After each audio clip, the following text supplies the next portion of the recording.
Hello friends, welcome back to the new video. In this video guys, we are going to talk about how to change pattern in our Vivo phone device. Guys, you want to change your lock screen pattern, so guys you can change. And guys, now let's see how to change pattern in our Vivo phone. In this video guys, you are going to watch how to change pattern. And guys, I will show you guys how can you change pattern. So when first of all click on your phone setting to change your pattern. Then guys click on your security setting.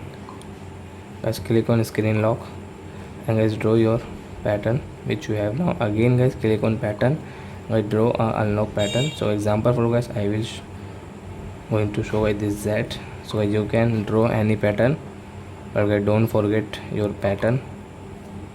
And guys now let's check. So you can see wrong pattern and guys right pattern.